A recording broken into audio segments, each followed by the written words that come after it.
I was pregnant, but we hadn't had sex in months. Terrified that my 25F husband 28M has been having sex with me while I'm asleep, now I'm pregnant. I never thought I would be writing something like this. Even now, sitting here and trying to put everything into words, my hands are shaking. Part of me still hopes I'm wrong. That this is all some horrible misunderstanding. That I'm just stressed, confused, and letting my thoughts spiral out of control. But the other part of me, the part one can't ignore anymore, is terrified that I already know the truth. I'm 25. My husband, Daniel, is 28. We live in a small town outside of Columbus, Ohio. We've been married for 3 years, together for 6. Up until recently, I would have told anyone that we had a good marriage. Not perfect, but solid. Safe. He was my safe person. At least, I thought he was. About a year ago, I was diagnosed with a neurological condition. I won't get into the exact details, but it affects my energy levels, my hormones, and my ability to function normally. The medication I was prescribed is intense. It knocks me out, and I don't mean a little sleepy. I mean completely gone, dead to the world, the kind of sleep where nothing wakes you up. Not alarms, not noise, not even someone shaking you. It also completely killed my sex drive. Before all of this, Daniel and I had a very active sex life. We were affectionate, spontaneous, close. After the diagnosis, everything changed. I stopped wanting it, not just physically, but mentally too. It felt like a switch flipped off. And that created tension. He never forced me, not directly, but there were comments, little jokes. You could just lay there, you know. Or, what if I just took care of things while you're asleep? You wouldn't even notice. He always laughed after saying it. Like it was harmless, like it was just teasing. And I laughed too, because I trusted him, because I never, not even for a second, thought he would actually mean it. About 2 months ago, I started feeling off. Dizzy, nauseous, exhausted in a way that felt different from my usual symptoms. I assumed my condition was getting worse. Or maybe I was sick. COVID was still a concern, so I went to my doctor.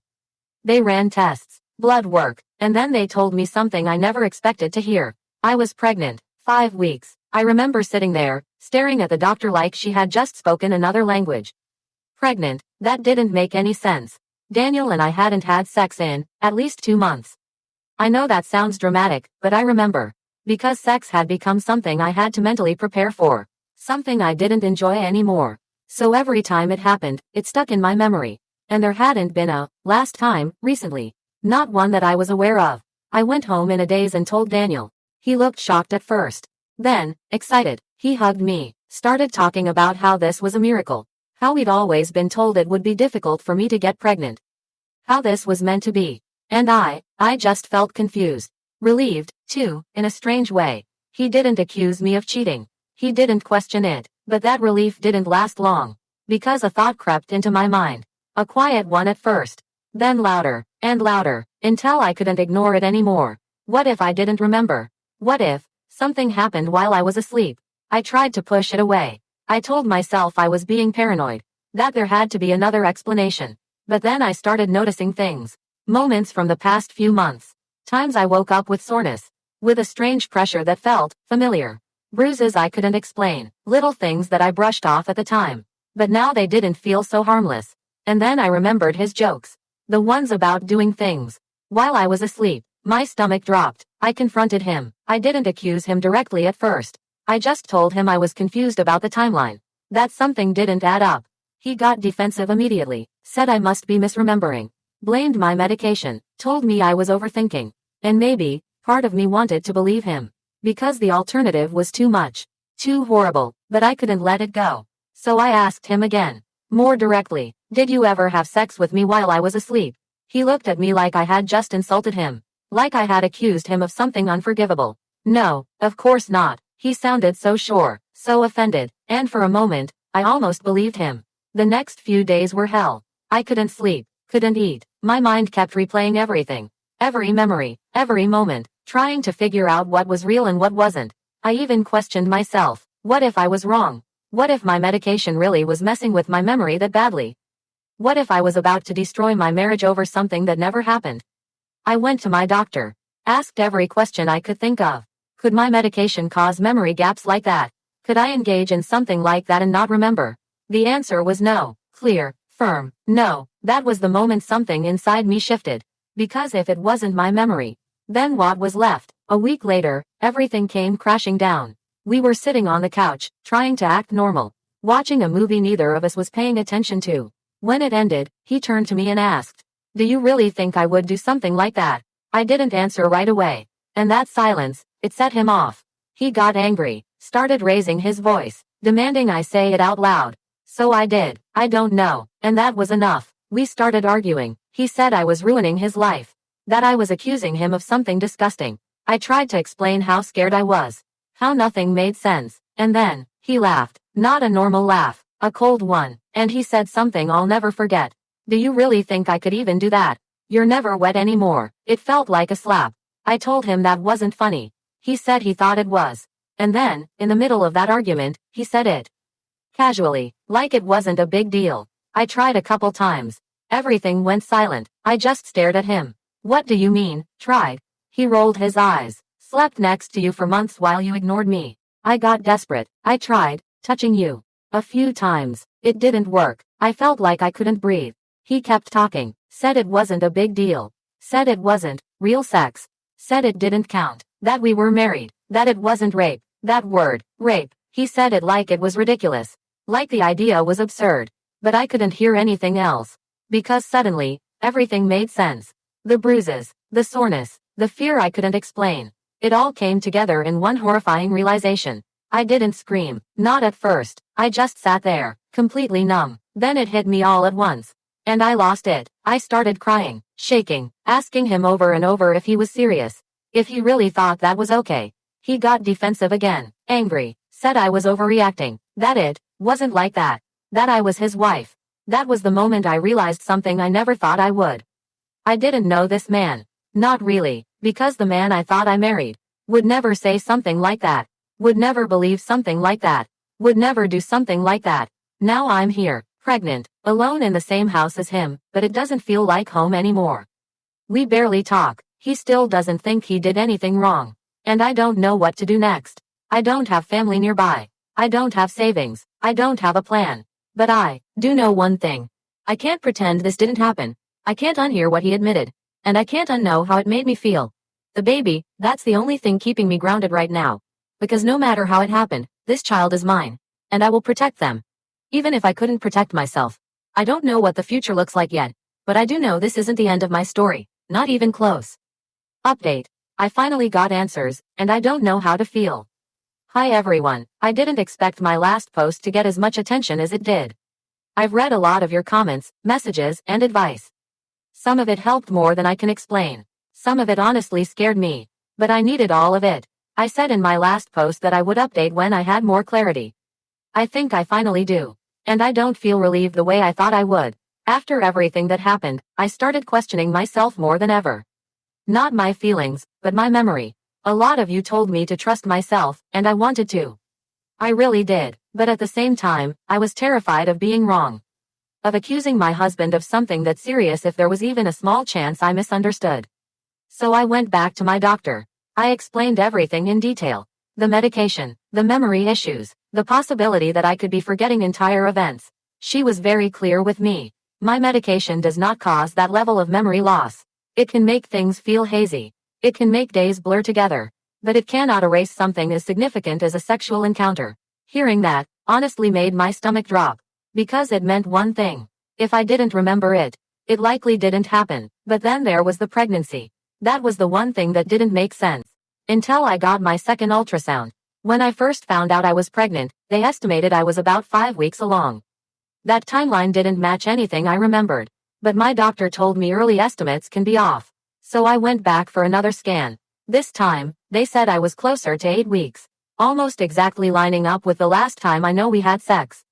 A time I remember clearly. A time I consented. I don't think I've ever felt so many emotions at once. Relief, embarrassment, confusion, guilt. I had spent days convincing myself that something horrible had happened.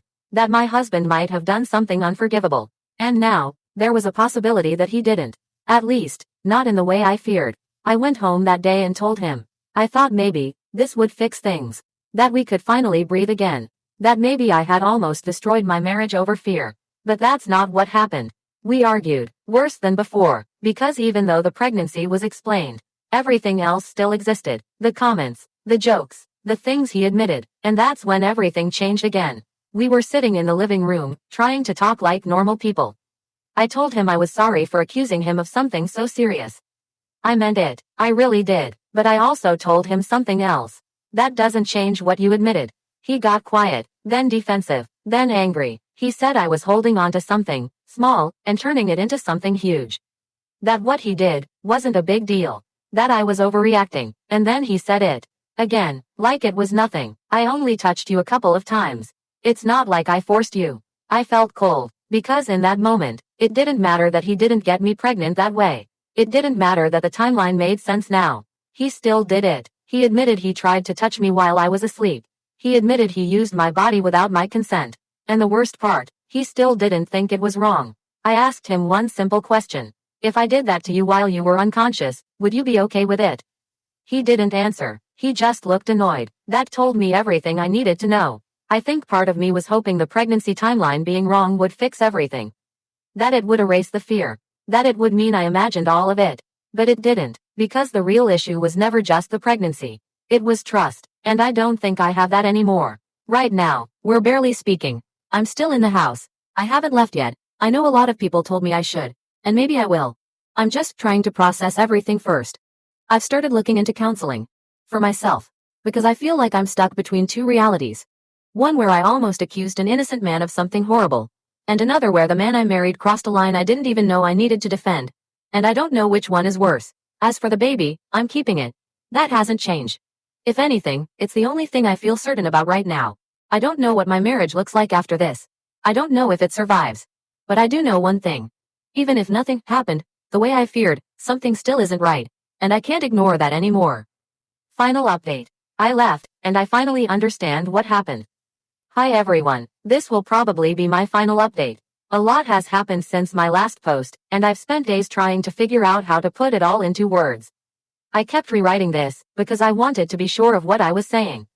I think I finally am. I left, not immediately after my last update, but a few days later. After everything settled, I tried to go back to normal. I really did. I told myself that maybe this was something we could work through. That maybe I was overreacting. That maybe counseling would fix things. But the problem was, nothing actually changed. He didn't apologize. Not really. He said things like, I'm sorry you feel that way. Or, I didn't think it was a big deal. But he never once said what he did was wrong. Not once. And that started to eat at me. Because I realized something important. This wasn't about one mistake. This was about how he thought. One night, I decided to try one last time. I asked him to sit down with me. No yelling, no interruptions, just a real conversation. I asked him a simple question. Do you understand why what you did hurt me? He sighed immediately, like he was tired of the topic. Like I was dragging something out that should already be over. I already told you, he said. I didn't think it was that serious. That was his answer, after everything. So I asked him another question. Would you do it again? And he hesitated, just for a second, but I saw it, and then he said, obviously not now, because you're making a big deal out of it. Not, I would never do that again because it's wrong. Just, because I made it a problem. That was the moment everything became clear. It wasn't a misunderstanding. It wasn't a one-time lapse in judgment. It wasn't something he regretted. It was something he justified. And I can't build a life with someone like that. So the next morning, I packed a bag, again, but this time, it wasn't for a few days. I didn't tell him right away. He was at work. I moved slowly, quietly, like if I rushed, I might lose my nerve. I packed essentials, clothes, documents, medical records, a few personal things, and I stood in the doorway for a long time before leaving. Because this was my home. Or at least, it used to be. I left him a note. I didn't trust myself to say it out loud without breaking. I told him I needed space. That I couldn't stay in a place where I didn't feel safe. That this wasn't about one argument. It was about trust, and that trust was gone. He called me, a lot. I didn't answer at first. When I finally did, he was angry, not sad, not apologetic, angry. He said I was overreacting. That I was throwing away our marriage. That people online got into my head. But the thing is, this wasn't about anyone else. It was about how I felt in my own home. In my own body. And I didn't feel safe anymore. I'm staying with a coworker right now. We're not extremely close, but she didn't hesitate when I asked. And that alone reminded me that there are still good people in my life. even if I didn't see it before. I've also started individual counseling, and I'm learning something that I think I need to say clearly. Not just for me, but for anyone reading this. What he did matters, even if it didn't go further, even if it didn't result in pregnancy, even if he stopped. It still crossed a line, a very real one, and the hardest part for me to accept was that someone can love you and still justify hurting you. Those two things can exist at the same time, and that's what makes it so confusing. As for the baby, I'm okay, we're okay, that's what I'm focusing on now. Not what happened, not what I lost, but what I still have. I don't know what the future looks like. I don't know what will happen with the marriage, but I do know this. I chose to leave, not because it was easy, but because staying would have meant ignoring something I can't unsee. And for the first time in weeks, I feel something close to peace. Thank you to everyone who pushed me to think clearly, even when I didn't want to. I don't think I would have gotten here without that. This isn't the ending I expected, but it's the one I needed.